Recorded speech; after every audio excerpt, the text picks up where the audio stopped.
आज हम कक्षा 9 की हिंदी की पाठ्य पुस्तक स्पर्श भाग 1 के पाठ एक फूल की चाह का अध्ययन करेंगे। एक फूल की चाह एक कविता है जिसके रचयिता श्री सियाराम शरण गुप्त हैं। इनका जन्म झांसी के निकट चिरगांव में सन 1895 में हुआ था। आप राष्ट्रकवि मैथिली शरण गुप्त के छोटे भाई हैं। गुप्त जी के पिता भी कविताएं लिखा करते थे। इस कारण परिवार में ही इन्हें कविता के संस्कार अपने आप प्राप्त हुए। गुप्त जी महात्मा गांधी और विनोबा भावे के विचारों के अनुयायी थे। इसका संकेत इनकी रचनाओं में भी मिलता है। गुप्त जी की रचनाओं का प्रमुख गुण है कथात्मकता। इनकी रचनाएं एक कविता होते हुए भी एक कथा को साथ लेकर चलती हैं। इन्होंने सामाजिक कुरीतियों पर करारी चोट की है, प्रहार किया है। देश की ज्वलंत घटनाओं और समस्याओं का जीवंत चित्रण इन्होंने प्रस्तुत किया है। इनके काव्य की पृष्ठभूमि अतीत हो या वर्तमान, उसमें आधुनिक मानवता की करुणा, यातना और दृढ़ समन्वित रूप में उभरा है।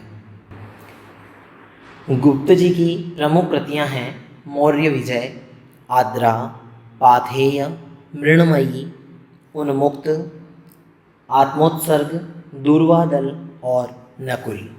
ये इनकी प्रमुख रचनाएं हैं।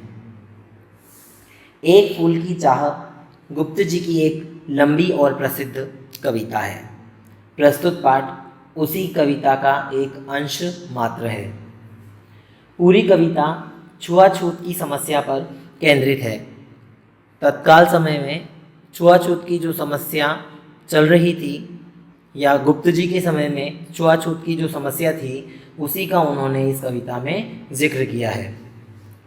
एक मरणासन अछूत कन्या के मन में यह चाह उठ रही है कि काश देवी के चरणों में अर्पित किया हुआ एक फूल कोई उसे लाकर दे दे। कन्या के पिता ने अपनी पुत्री की मनोकामना पूरी करने का बीड़ा उठाया। उन्होंने जिम्मा लिया कि मैं तुम्हें वह फूल ला कर दूंगा, लेकिन वह यह कर न सका। जब वह देवी के मंदिर पहुंचा, उसने देवी की आराधना भी की, पर उसके बाद वह देवी के भक्तों की नज़र में खटकने लगा। मानव मात्र को एक समान मानने की नसीहत देने वाली देवी के सवर्ण भक्तों ने उस विवश, लाचार और आकांक्षी मगर अछूत पिता के साथ कैसा सलूक किया। क्या वह अपनी बेटी को फूल लाकर दे सका? यह इस कविता के मार्मिक अंश में हम देखेंगे। प्रस्तुत कविता में एक दुखी पिता के मन का मार्मिक चित्रण किया गया है। वह किस प्रकार से अपनी पुत्री की इच्छा को पूरा करने के लिए प्रयत्न करता है और वह प्रयत्न पूरा नहीं हो पाता। आइए देखें इस कविता में। एक फूल की चाह। उद्वेलित कर अश्रु राशियाँ, हृदय चिताएं धधका कर, महामारी प्रचंड हो फैल रही थी इधर उधर। क्षीण कंठ मृत वत्साओं का करुण रुदन दुर्दांत नितांत, भरे हुए था निज कृश्रव में हाहाकार अपार अशांत। प्रस्तुत पंक्तियों में कवि कहता है कि चारों ओर भयंकर महामारी फैल रही थी। पीड़ितों के आंसू रोके नहीं रुक पा रहे थे। हृदय रूपी चिताएं अग्नि की लपटों में बदल रही थी। दिलों में भयंकर पीड़ा थी। जिन माताओं की संतानें इस महामारी की भेंट चढ़ गई थी, वे रोकने पर भी अपने करुण क्रंदन को रोक नहीं पा रही थी। उनके मंद स्वर में भयंकर चित्कार प्रकट हो रहा था। सभी के दिल बेचैन तथा अशांत थे।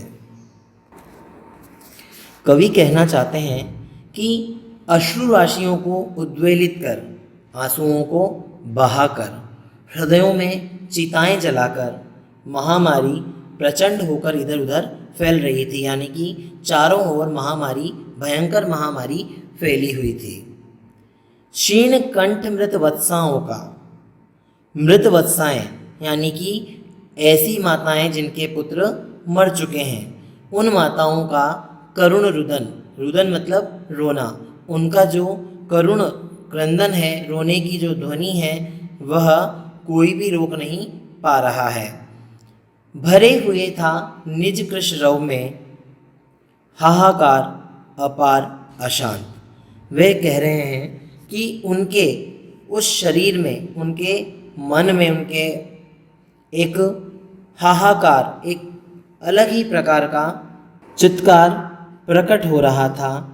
वह रोके से भी नहीं रुक पा रहा था और सबका हृदय जो है अशांत था। बहुत रोकता था सुखिया को, न जा खेलने को बाहर, नहीं खेलना रुकता उसका, नहीं ठहरती वह पल भर। मेरा हृदय कांप उठता था, बाहर गई निहार उसे, यही मानता था कि बचा लूं किसी भांति इस बार उसे। सुखिया के पिता उसको घर से बाहर जाकर खेलने से बहुत रोकते थे। वे उसे कहते थे कि बेटा बाहर जाकर मत खेल, बाहर महामारी है।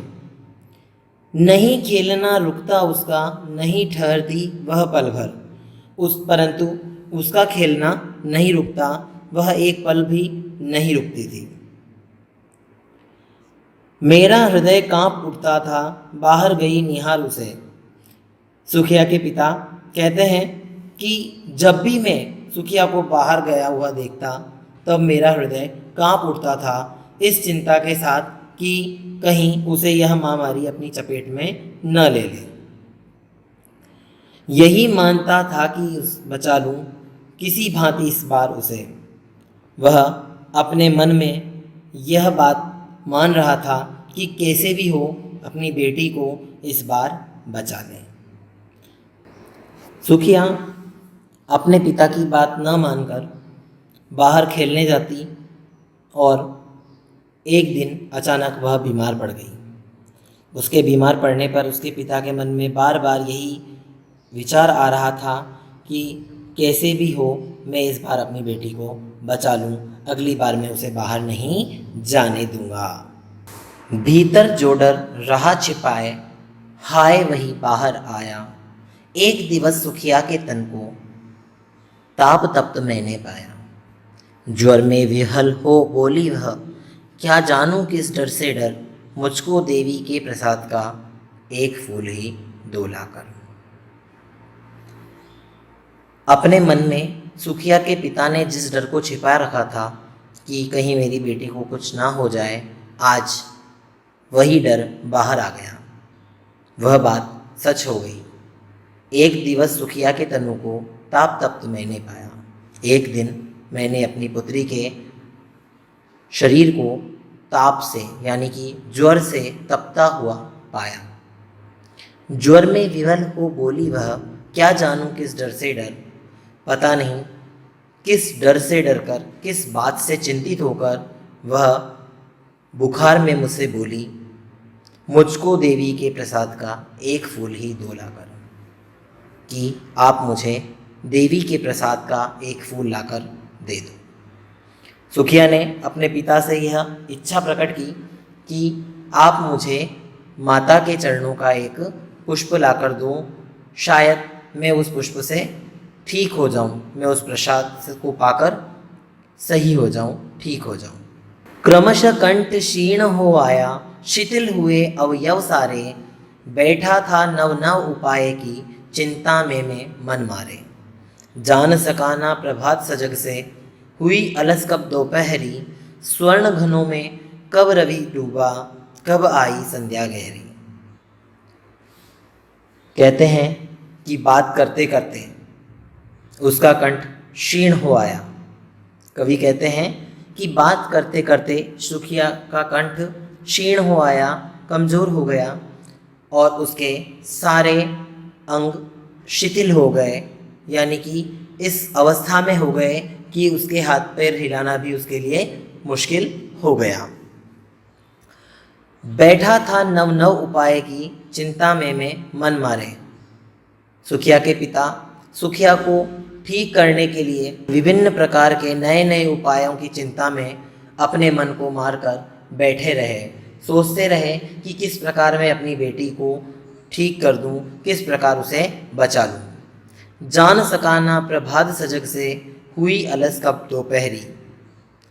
वे कहते हैं कि मुझे ये पता नहीं चला कि कब सुबह के सुखिया के पिता चिंता में इतने मग्न थे कि उन्हें यह भी नहीं पता चला कि सुबह से कब दोपहर हो गई और कब सूर्य बादलों में छिप गया और कब रात हुई, कब संध्या गहरा गई, अर्थात कब रात्रि होने लगी, यह उन्हें पता ही ना चला।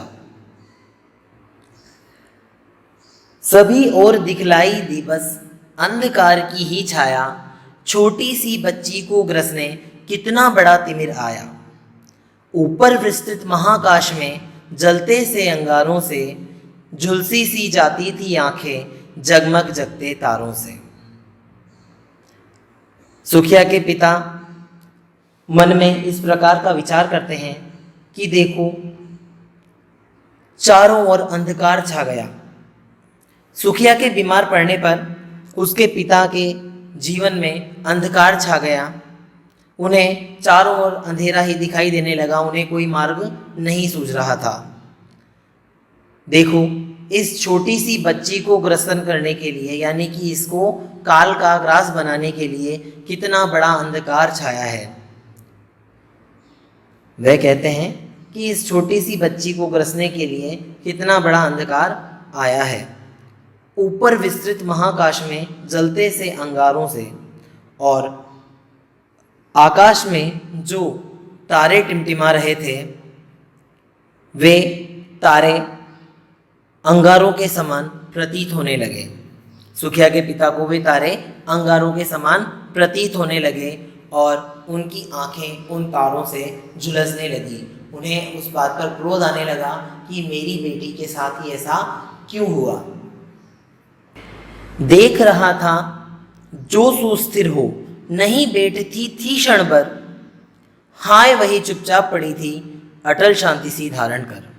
सुनना वही चाहता था मैं, उसे स्वयं ही उकसा कर, मुझको देवी के प्रसाद का एक फूल ही डोला कर। सुखिया के पिता कहते हैं कि मैं देख रहा था कि जो एक पल भी चुपचाप नहीं बैठती थी, हाय आज वह किस प्रकार एक अटल शांति को धारण किए हुए पड़ी है, अर्थात आज वह एक न टलने वाली शांति को धारण करके मृत्यु की राह पर आगे की ओर चल पड़ी है। उसके पिता कहते हैं कि जो एक क्षण भी चुपचाप नहीं बैठती थी, जिसका एक एक पल शैतानी में उछल कूद में निकलता था, आज वह अटल शांति धारण करके चुपचाप पड़ी है। सुनना वही चाहता था मैं, उसे स्वयं ही उकसा कर, मुझको देवी के प्रसाद का एक फूल ही डोला कर। सुखिया के पिता के मन में भी यही बात थी कि काश माँ के चरणों का एक फूल मैं इसे लाकर दूं तो यह बच जाए, देवी के प्रसाद, देवी के आशीर्वाद से यह बच जाए। वह कहते हैं कि मैं भी यही चाहता था। सुखिया के पिता कहते हैं कि जो मेरा मन चाहता था वही इच्छा मेरी बेटी ने की।